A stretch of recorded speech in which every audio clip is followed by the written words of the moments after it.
The arena was full, but it didn't feel alive. The noise existed out of habit, not excitement, a low, restless hum that refused to rise into celebration. People shifted in their seats without knowing why. Phones were raised, then lowered. Nothing was happening, yet something felt wrong, like the building itself was holding its breath. The ring lights burned too bright against the darkness, exposing an emptiness that should not have been there. Commentary filled space carefully, words chosen to avoid commitment, voices steady but uncertain, as if saying the wrong thing might invite a response no one was prepared for. The show was moving forward, technically, but emotionally it had stalled, caught in a quiet tension that no entrance music could fix. There was confusion layered into the air, subtle and uncomfortable. Fans glanced at each other, searching for permission to feel something. A few cheers tried to start, then died quickly, swallowed by a silence that felt heavier than any boo. The screens showed nothing unusual, yet anticipation crawled across the arena floor. The commentary team hesitated more than usual, sentences trailing off, speculation replaced by caution. This wasn't the energy of excitement. It was the unease of waiting for bad news. The kind of quiet that settles before an argument, before a truth is revealed that cannot be taken back. The camera lingered on the crowd, capturing faces that didn't match the spectacle. There were no smiles, no signs of joy, just curiosity mixed with dread. Some fans crossed their arms. Others leaned forward, eyes narrowed, as if bracing for impact. Nobody was chanting a name. Nobody was demanding anything. That absence spoke louder than noise ever could.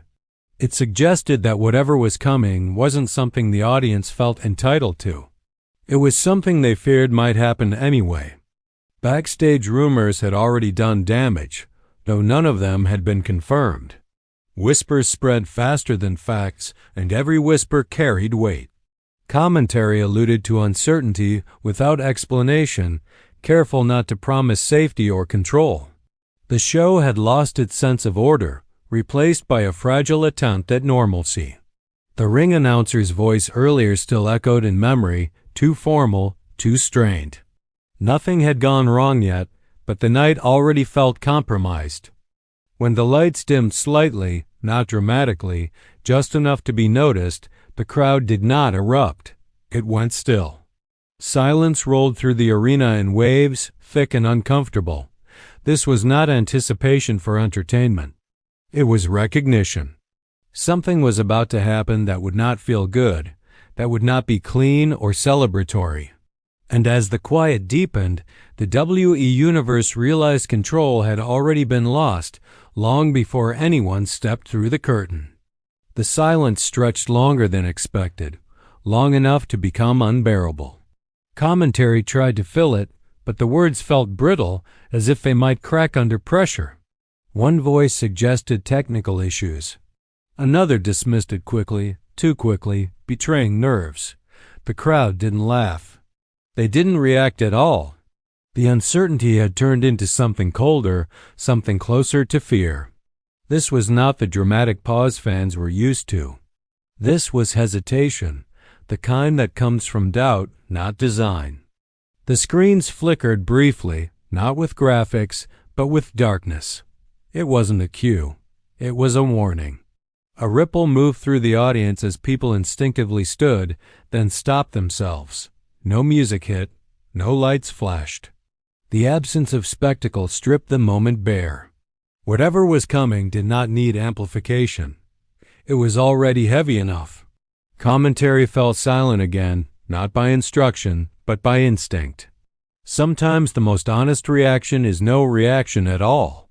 When the first movement appeared at the entrance ramp, it took a second to register. There was no announcement, no framing. Just a figure emerging slowly, deliberately, as if time itself had slowed to accommodate her presence. The crowd did not scream. A few gasps escaped, sharp and involuntary, but most people froze. Recognition spread unevenly, like a bruise forming under the skin. This was not a return anyone had prepared for emotionally. Jade Cargill stepped into the light without acknowledging it. Her posture was calm, controlled, almost detached. She did not scan the crowd. She did not pose.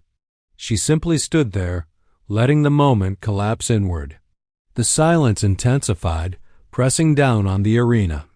Commentary returned in fragments, voices lower now, uncertain, struggling to balance professionalism with disbelief. They spoke her name carefully, as if testing whether it was safe to say it out loud. The crowd finally reacted, but not together. Some stood in stunned awe, hands covering mouths. Others shook their heads, processing betrayal, shock, or something more personal. A few boos surfaced, thin and nervous, quickly drowned by silence. This was not a divided crowd in the usual sense. It was a fractured one, each person trapped in their own reaction. Jade began walking, slow and measured, every step echoing louder than music ever could. Her presence filled the space without effort. She did not rush. She did not acknowledge resistance or admiration. She moved like someone who understood exactly what she was doing and exactly what it would cost. The ring waited, exposed and vulnerable. By the time she reached it, the WWE Universe wasn't cheering or chanting. They were watching, helpless, realizing this return wasn't meant to entertain them. It was meant to confront them. When Jade entered the ring, nothing resolved. There was no release, no emotional payoff. The tension followed her inside, settling into the ropes, the canvas, the air itself. Commentary spoke again, but the words carried weight now, careful and restrained. They didn't frame this as a moment. They treated it like an incident. The crowd remained standing, not out of respect, but because sitting felt wrong, like turning your back on something dangerous. Jade stood in the center of the ring, silent. She didn't raise her arms. She didn't demand attention. Her stillness was more unsettling than aggression. The camera caught her expression briefly, unreadable, composed, heavy with intent. This wasn't anger spilling over. This was control reclaimed. The crowd's noise shifted into something uneven, murmurs colliding with stunned quiet. No one knew what to give her, and she didn't ask for anything. Backstage, the atmosphere fractured instantly. Screens showed the ring, and people stopped what they were doing. Conversations died mid-sentence. Some stared in disbelief. Others looked away, already calculating consequences. Fear spread quietly, not through panic, but through realization. Futures suddenly felt uncertain. Wrestlers who had planned months ahead questioned whether those plans still mattered. Authority figures exchanged looks that said more than words ever could. This was not on the schedule. This was not contained. Media phones lit up within seconds. Messages flew, speculation ignited, and narratives formed faster than facts. Was this sanctioned? Was this a mistake? Was this the beginning of something the company could not control? Commentary avoided answering questions because there were no answers yet. They acknowledged the weight without defining it. Sometimes defining something gives it power. Tonight, power already belonged to the woman standing silently in the ring. Jade finally moved, not dramatically, just enough to remind everyone she was real. The ring reacted to her shift, the ropes trembling slightly. The crowd flinched at the smallest motion. That reaction said everything. She didn't need to threaten anyone. Her presence had already rewritten the emotional rules. This was not dominance built through destruction. It was dominance built through inevitability. As the segment ended, nothing felt finished. The camera faded away, but the tension did not. The WWE Universe was left unsettled, processing something that refused to be labeled. This wasn't a return designed to inspire. It was a return that forced everyone watching to confront a future that suddenly felt heavier, darker, and painfully uncertain. The fallout began before the show even ended. Backstage corridors buzzed with anxious energy, voices hushed, eyes alert. Wrestlers clustered in small groups, speculating quietly, measuring words. Some expressed respect. Others admitted fear. A few stayed silent, understanding that speaking too freely could mark them. The locker room felt smaller now, compressed by possibility. Jade's return had shifted power dynamics without throwing a single punch, and everyone felt it. Authority figures worked phones relentlessly, faces tight with pressure. Meetings were scheduled, then rescheduled. Legal teams were looped in. Public relations drafted statements they hoped they wouldn't have to release. There was no handbook for this kind of moment. It wasn't chaos, but it was close. The sense of control that defined the company had cracked, and through that crack, doubt poured in. Outside the arena, debate exploded. Fans argued online, not about excitement, but about intent. Was this necessary? Was this fair? Was this something the company should have allowed? Media outlets framed it cautiously, some praising the realism, others questioning the emotional cost. Jade's name dominated headlines, but the tone was uneasy. This wasn't celebration. It was examination. For Jade, the weight followed her quietly. Family members fielded calls they hadn't expected. Old narratives resurfaced, not flattering, not simple. Support came, but so did judgment. Returning like this meant accepting consequences beyond the ring. It meant carrying responsibility for how others felt, even if that wasn't her goal. Legacy is never built alone, and tonight reminded everyone of that. The locker room remained tense long after cameras stopped rolling. Some wrestlers left early, unwilling to linger. Others stayed, staring at screens, replaying the moment, searching for meaning. Futures felt unstable. Matches felt less important. The industry had been reminded that control is an illusion, and illusions shatter easily. By the end of the night, nothing had been resolved. Statements were vague. Plans were tentative. Jade's return loomed over everything, unanswered and heavy. This wasn't the start of a story. It was the disruption of one, and everyone involved understood that the emotional cost was only beginning to surface.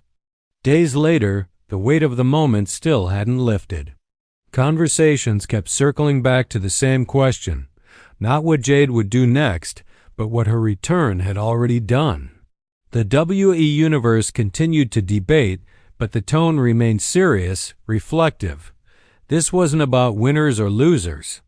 It was about discomfort, about being forced to feel something unexpected. Jade stayed mostly silent, and that silence spoke volumes.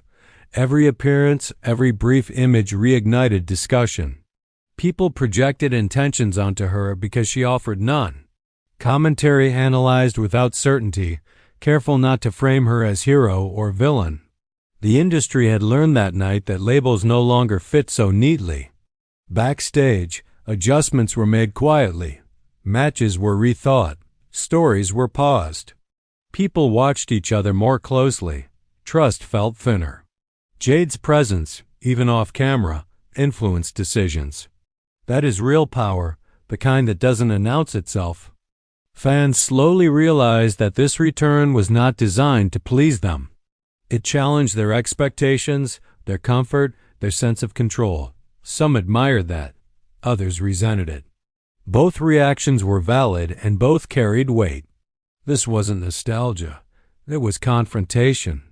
As time passed, the question lingered, unresolved and heavy. Was this moment necessary?